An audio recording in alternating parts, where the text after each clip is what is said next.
Hey, Mike Healy here, and thank you so much for joining us on another podcast. This is the Cloud Investing Podcast. I am your host, and I am so excited to have a special guest on here that I asked to come on here, Diane. Now, I'm going to give you guys a little tip or a little thing, insider info. Diane told me she's really nervous about this interview because she's never done this before.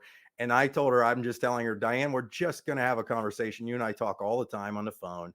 And I just thought you would bring a lot to the table based on like your age demographic, your experience in the past, and things like that. And I'm really excited about it. So we're just going to have a conversation. You just relax, you kick back. Just remember, if I have to, I can edit something terrible out, which I know you're going to do just fine. So Diane, before we get started, say hello to everybody, and then just kind of give me a give our listeners just a kind of a brief understanding of who you are, kind of a little bit about your background, and then I'll just start, asking you some questions. All right. Okay, sounds good, Mike. Great. Go Good ahead. morning, everyone. Diane here from North Carolina. I was originally from Canton, Ohio. I grew up there in a large family, Polish background. So a lot of the work ethics were instilled in us: work hard, help others, and just along that line. When I was at high school, Mike, I started at the Timken Company, and I started in the secretarial pool because because I'm with the boomers age group, women back then weren't really encouraged to pursue a college degree. So I started at Timken, and then along the way, I went back to school for my education.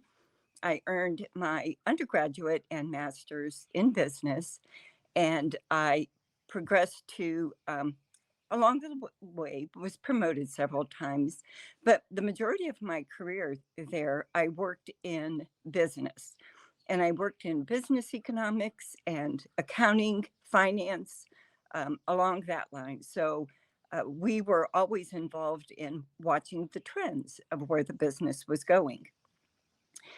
Long story short, after I retired there, I went to work for the University of Akron. Oh, before I go there, I wanted to point out that when I started at Timken, this was during the time that they were just beginning to talk about the internet. Believe it or not, the director of business, when I went in to talk with him, he said, "Hey, have you heard anything about this thing called the internet, this worldwide internet?" And that was back then, so the internet was just getting started. So during And my I'm sorry to interrupt you, but in go case people don't know, Timken's a really, really big company. I didn't even know you worked at Timken. And what's funny is when I was in high school, there were kids because I lived kind of south of Akron, probably about Mhm. an hour. There were people I went to high school with that their parents worked at Timken. So that's kind of neat. I didn't even know that. So keep going. Yeah. Yes, they had a plant in Columbus. That was one of their offices. So anyway, it evolved from the internet to the very first computer. There was one computer put in the corner of our office that we could all share. And I monopolized it. I was fascinated by it. So it ended up after the success of the computer. We used to work on spreadsheets that were 200 columns wide, and gosh, only knows hundreds of columns, rows down. So whenever there was a mistake, it was days that we had to correct things. So we evolved from that to the computer, and I loved Excel. I spent a lot of time on Excel and Word, put all the procedures on there, and I just loved it. So I went from that, from the accounting area to business economics. And by then, all of us were getting our own computers. And by the time I even retired, I saw that the data that we collected was unbelievable. It was just enormous with the amount of costs involved, productivity, the shipments of steel sold. So data was a very big issue in the business economics department that I was in. We monitored and tracked that. So I went from the Timken Company to the University of Akron. I was the director of operations in the student union. And we had hundreds of students that came in the built thousands actually. We Because we were a community campus, there were a lot of students that attended that didn't live on campus. So we um, we had thousands of students per day in the building, um, and we had hundreds of students helping us run the student union. And I just kept watching all along the way what was going on, what the trends were, what people were doing. And these students, they came in, and then I was there when the cell phone was introduced. So we went from the and I don't even remember what it was before the cell phone. There was some kind of uh, phone before then. But then when the popularity of the cell phone came out, everyone was carrying them around. And by the time I left there, I mean, students had them, staff had them, and they wouldn't. It, it's like you couldn't part with the cell phone. So I was watching the trends, and um, then I retired from there. And Bill and I moved here to North Carolina, and we've been here for about 10 years and we really love it. Wow, that's awesome. So it's kind of funny that you bring some of that stuff up. Um, it's you've literally seen how fast technology can change things. Like Absolutely. like back in Yeah, the day, you guys, I mean, I was like I was trying to explain what data center stuff was, like, why they're exploding all over the world.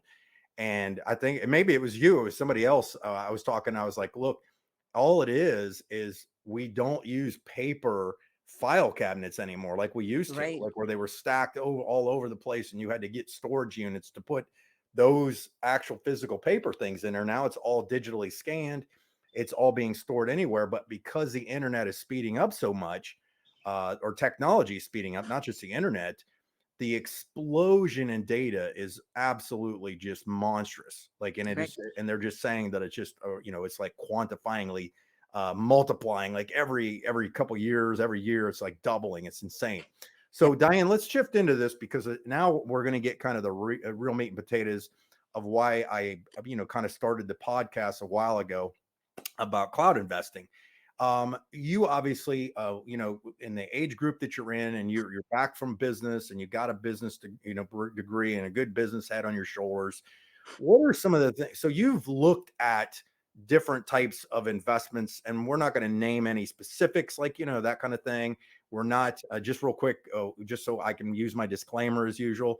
I actually forgot to put my overlay of my disclaimer on here. I got to make sure I do that real quick. I have a disclaimer ticker that I usually put on these podcasts, but we're not financial advisors. Nothing that we're saying is financial advice. You should always check with a professional before making any decisions, that kind of thing. We're just having a conversation here, and this is for pretty much entertainment purposes. So, Diane, so let's say you're getting up to retirement age, and you've got your money coming in, you got specific things. What was the emotion of knowing you probably had to make other decisions to get your money growing for it? I guess if is what I'm trying to ask. Well, that was one of the realizations that hit us when we did retire, Bill and I, was how do we keep up with inflation and with the pensions that we had and the investments that we had? Because a lot of what they teach you in school is not really how to make your money work for you. They teach you more on how to work for your money.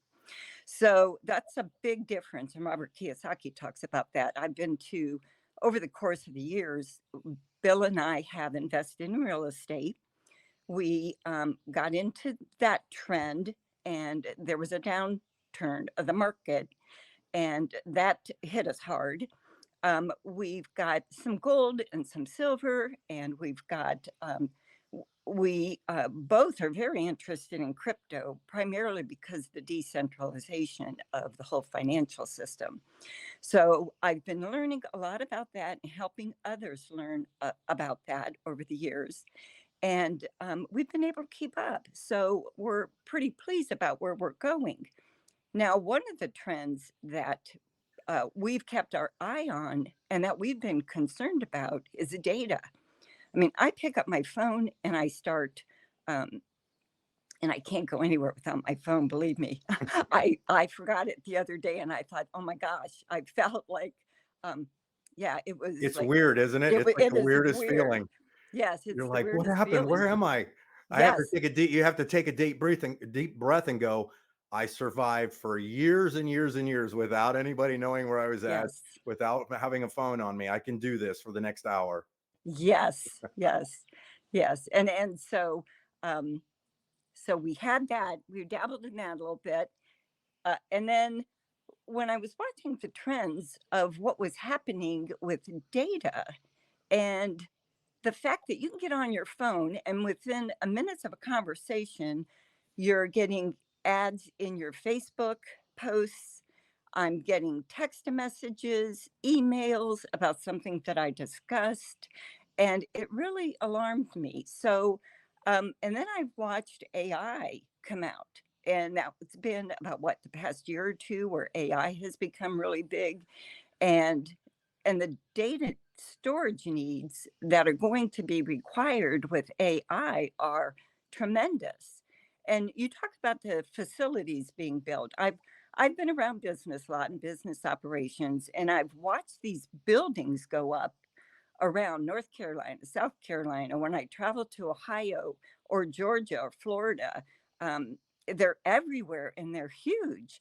And so we've been talking a lot about that. Data centers are owned by Google, Amazon, all these major players, and they don't give you an opportunity to participate in the infrastructure of that or even profit by it. All the profits keep going to the top. And so that's what intrigued us. So, perfect example is I told this on a couple podcasts. I'll probably keep telling on the same podcast. I literally our church got built in the middle of nowhere, or what appeared to be the middle of nowhere a few years ago, like 10 years ago, on a 3 mile stretch of country road, and that country road now has is nothing but data centers primary. Like literally, it's aligned with $50 billion probably worth of data centers. I mean, all of the big ones are there. Google, Amazon, Facebook have data center corp things there.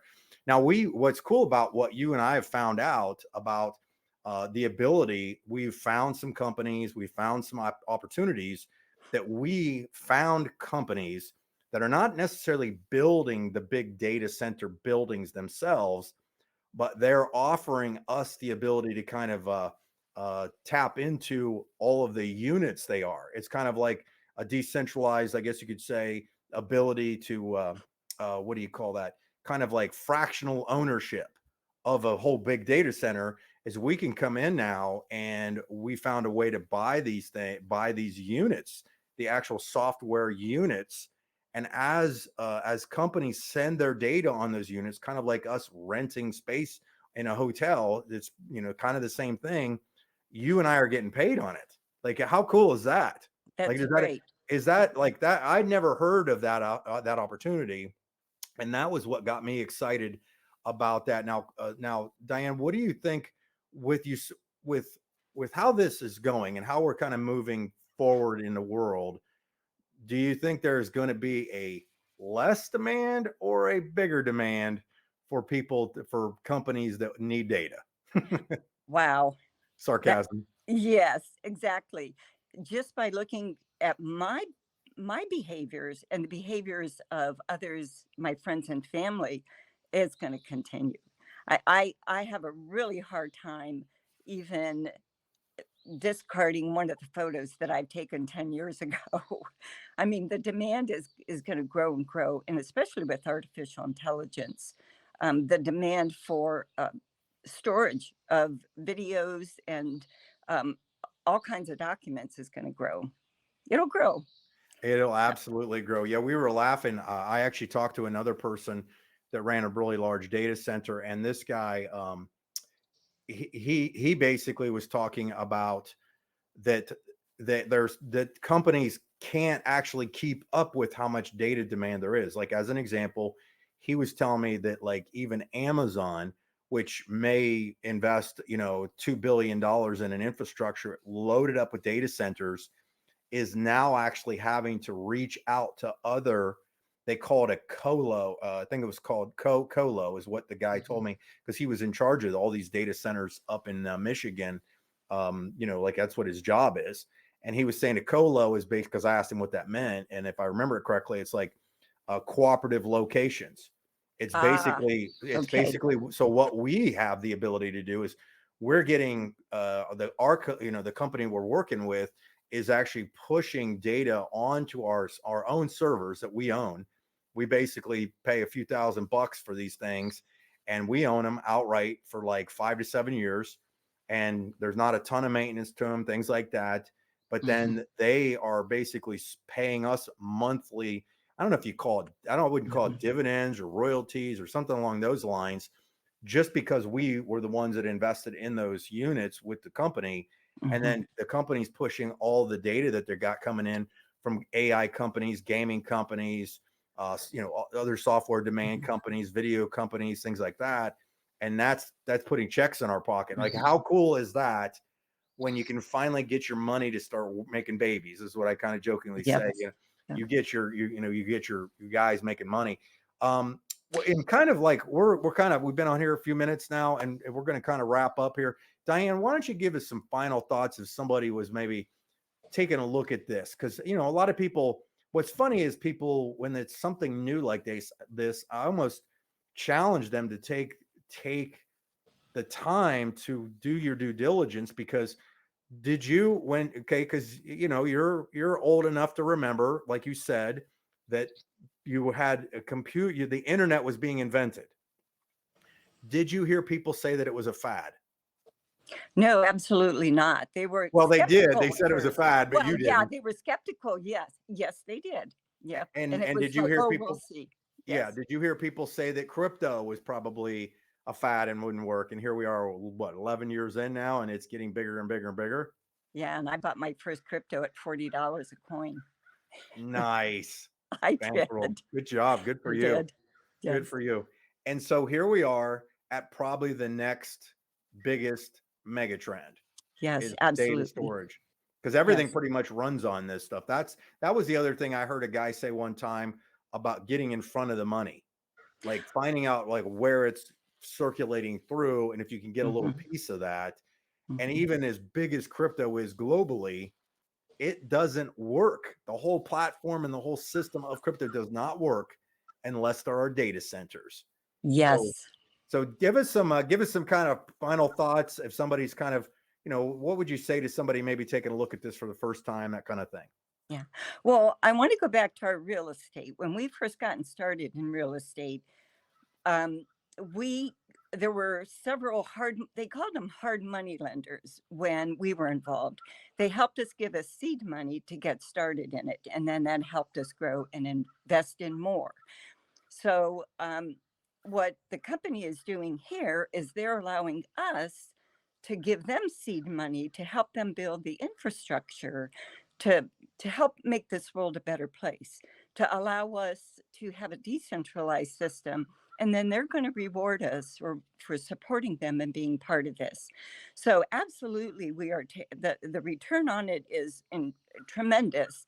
And what I like about it, Mike, is we're not in business by ourselves. We have the support of the company who's going to help us uh, support the the whatever our purchases. So and build that infrastructure for us. And so I would say definitely take a look at this. Feel free to reach out to me or Mike and ask questions about for some more information, and we can lead you to what you're interested in. Awesome. Awesome. Diane, great job today. See, that wasn't so hard, was it? Yeah, it was, but Yeah, it was. yep, we'll have to do it again sometime. Well, see, you were a natural. You did a great job on here. Thanks, So Mike. why don't you just stay right there? Let me say goodbye to everybody real quick. I'll go solo. So obviously Diane is the perfect person to listen to, because she bringing real world experience to you guys, that she's not only seen it from the very very beginning of what these things are, the trends that have gone through. She's lived through them. But she's open minded enough to really take and do her own due diligence on this, which is great. So, anyhow, thank you guys for jumping on the podcast. We appreciate you every time. If you got questions, comments, always reach out. You can comment on any place that you see this, and we can get back to you as quick as possible. Also, reach out to Diane, and maybe she can give you some information on what she's doing with this, give you her feedback. So thanks again for being on here, everybody, and we'll see you on the next podcast. Thanks.